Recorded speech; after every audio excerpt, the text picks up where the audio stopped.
Halo guys, kembali lagi di channel Teknologi. Di video kali ini kita akan menjawab pertanyaan dari teman kita namanya Mas Aji Cahyadi ya.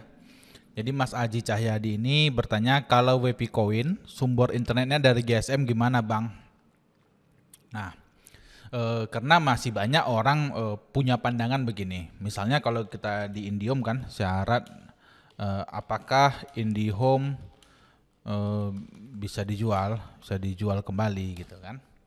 Nah ini di website Indihome kan langsung muncul nih pelanggan dilarang melakukan penjual kembali, pelanggan dilakukan melakukan pemindahan gitu kan dalam bentuk apapun. Nah ini udah tertulis di Indihome bahwa tidak boleh.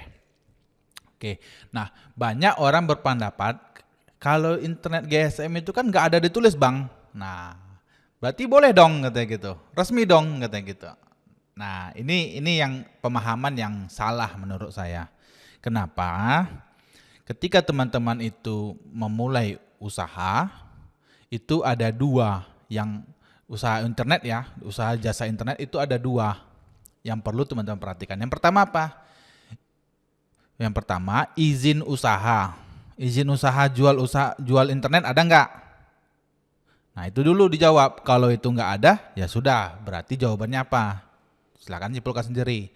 Yang kedua, internet yang teman-teman pakai itu boleh dijual kembali nggak? Itu taunya dari mana bang? Tanya ke yang punya. Misalnya kita udah pakai nih Telkomsel. Coba pergi ke Grapari. Boleh nggak saya jual nih Telkomselmu nih? Internet Telkomselmu nih. Tapi saya kan udah beli kayak kota.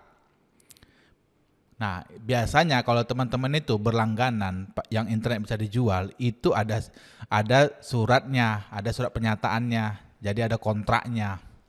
Nah, coba ditanya ke Telkomsel. Walaupun dia tidak tertulis, tapi bisa saja itu tidak boleh. Bisa aja tidak boleh walaupun tidak tertulis. Nah, dua hal ini harus teman-teman penuhi. Antara yang pertama izin, yang kedua kontrak dari yang pemilik internet ini, pemilik dari backbone internet ini, boleh nggak internet dijual kembali. Nah, makanya kalau teman-teman lihat di artikel kami yang terbaru ya, teman-teman bisa kunjungi mitteknologi.com, bagian tutorial, ISP untuk RT/RW-net.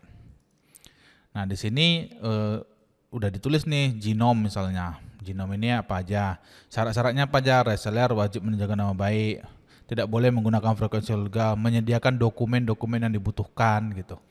Nah, ada juga yang memberi syarat, misalnya syaratnya minimal belinya berapa. Contoh kayak si Gmedia nih, minimal pembelian bandwidth dedicated 50 Mbps. Jadi ada syarat ketentuan kita ke yang punya internet ini gitu. Kalau misalnya teman-teman di GSM-nya pakai apa? Telkomsel gitu. Teman-teman punya nggak syaratnya, izinnya dari Telkomsel untuk menjual kembali?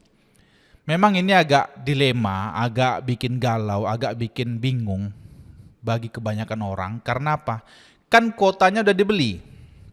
Masa sih kita beli nasi bungkus kita nggak boleh makan nasinya? Kan itu. Atau nasinya kita nggak boleh bagi sama teman kita. Masa kita harus sendiri yang makan? Teman kita kasih bolehlah gitu kan. Kita suruh teman kita bayar misalnya. Nasi bungkus 15.000 kita jual sama dia karena dia nggak punya motor untuk beli nasi bungkus, kita jual 20.000 ke dia. Masa nggak boleh gitu? Boleh kan kalau nasi? Nah, di internet ini agak berbeda memang. Memang ini yang bikin kita galau. Makanya saya di video kami kemarin juga Sami udah bilang,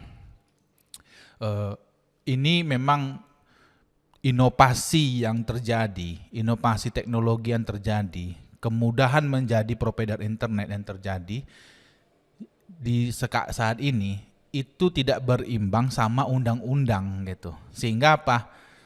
Inovasinya jalan ngebut, undang-undangnya belum ngikut gitu, selalu tertinggal. Dan ini sudah sering terjadi dan di banyak negara juga sering terjadi hal yang sama. Contoh misalnya kayak undang-undang, kalau teman-teman udah saat ini pasti pernah pakai aplikasi namanya yang dompet digital seperti ShopeePay, GoPay, Dana dan lain-lain. Nah, itu undang-undangnya aja baru diketok baru-baru ini gara-gara ada kebobolan data. Jadi sebenarnya ketika mereka melakukan adanya dompet-dompet digital ini kan data transaksi kita di situ. Teman-teman belanja apa, beli apa, semua bisa mereka track. Berapa spending kita setiap bulan, semua bisa mereka lacak. Nah, harusnya ada undang-undang perlindungan data. Misalnya data Anda nih bocor nih, gimana pertanggungjawabannya? Karena kan selama ini banyak data di toko online itu bocor, tapi tidak ada satupun yang dimintai pertanggungjawaban gitu. Nah, kenapa? Karena inovasinya udah lari, undang-undangnya belum gitu. Undang-undang ini kan agak susah. Kenapa? Karena banyak stakeholder yang terlibat. Nah, sehingga tidak gampang. Nah, kalau teman-teman sekarang berjualan WP Coin yang menggunakan internet GSM, gini aja. Kalau saran saya, kalau teman-teman itu memang hanya WP Coinnya itu satu atau dua di dua tempat, udah hajar aja. Tapi kalau udah berkembang, jangan lupa subnet. Nah, subnetnya kemana? Ke sini. Nanti cari aja di website meteorologi.com, cari yang tutorial di sini. 7 ISP untuk RT/RW-NET, 7 plus ISP untuk RT/RW-NET. Nah, di sini ada 8 ISP. 8 ISP ini bisa mengirimkan internet ke seluruh Indonesia Raya. Yang penting ada FO-nya, fiber optiknya ada. Atau kalau dekat lokasi kita, dia bisa sebarkan pakai wireless juga. Nah, nanti teman-teman tinggal subnet aja ke mereka. Kalau udah banyak nih pengunanya udah banyak, subnet aja ke mereka. Nanti langsung teman-teman itu langsung resmi gitu. Boleh berjualannya, tidak perlu lagi khawatir gitu. Khawatir apakah ini legal atau ilegal, bahaya atau gimana, bisa pidana atau gimana gitu. Itu aja. Kenapa? Karena di sini juga mereka ini yang perusahaan-perusahaan ISP ini juga ada juga yang memberikan syarat gitu. Syarat dan ketentuan. Misalnya harus sudah punya pelanggan. Jumlah penjualannya itu minimal berapa gitu. Nah, seperti si C Media ini, teman membaca C Media. Di sini kan sudah memiliki pelanggan dengan minimal brutonya 10 juta. Bandwidth yang dibeli juga 50 Mbps, dedicated lagi 50 Mbps. Kalau misalnya satu dedicated itu misalnya 10 Mbps-nya itu misalnya katakanlah 3 juta, berarti teman-teman ini bayarnya 15 juta sebulan. Untuk ini aja nih, untuk bandwidth-nya. Kalau 3 juta. Nah, misalnya kalau 2 juta lah, katakan 2 juta, berarti 10 juta. Bruto teman-teman itu minimal harus 10 juta. Ini penjualan kotornya setiap bulan. Kalau kita di awal langsung kita subnet ke sini, nggak ada yang namanya merintis. Nggak ada. Kenapa? Yang bisa buka usaha RT/RW-NET yang orang punya modal aja. Teman-teman yang masih jual-jual WP Coin, WP voucher itu nggak ada. Udah pasti hilang dari muka bumi. Karena harus ke sini. Jadi nggak usah dibikin nggak usah dibikin panik, nggak usah dibikin stres. Santai aja, jalanin aja. Tapi teman-teman itu nggak usah sombong. Sombongnya itu kemana? Ke warga-warga sekitar. Itu kita yang harus jaga, itu warga sekitar. Itu aja. Kalau kita masih belum lengkap, kita masih ada kekurangan, kita harus ramah sama orang. Sehingga apa? Orang itu juga melindungi kita. Kalau ada masalah apa semua mereka bantu kita. Tapi kalau kita sombong, udahlah izin kita masih compang-camping gitu kan.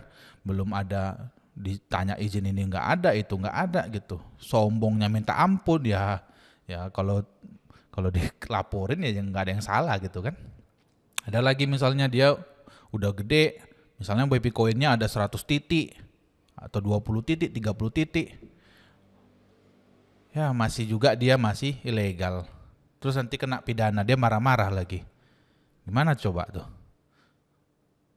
Ya, jadi nggak usah pusing, nggak usah panik. Kalau masih cuma satu WP Coin atau 2 box WP Coin, ya udah jalani aja dulu, nikmati aja prosesnya. Kalau ada masalah, kendala di tengah jalan, itu namanya hidup, itu namanya wirausaha. Kalau semuanya mulus-mulus, semua lancar-lancar, semua orang jadi wirausaha. Karena memang yang jadi wirausaha itu hanya orang-orang terpilih saja, orang-orang yang biasa menangani namanya masalah. Jadi dia bisa handle emosinya, handle masalah. Nah itu dia bisa jadi wirausaha. Jadi nggak usah panik, nggak usah khawatir, jalani aja, ramah sama tetangga sekitar. Nanti kalau sudah berkembang, jangan lupa langsung jadi subnet. Subnetnya kemana? Kesini aja, pilih aja nih antara 8 nih. Ini mereka bisa kirim kemana aja. Ya, kok selagi Anda masih di bumi, mereka masih bisa kirim. Tapi kalau Anda udah di planet Mars, nggak bisa mereka kirim. Oke, demikian videonya. Semoga bermanfaat. Semoga usaha WP Coin-nya berkembang. Semangat terus, jangan kendor, jangan takut, jangan panik. Oke, sampai ketemu lagi di video lainnya. Thank you guys.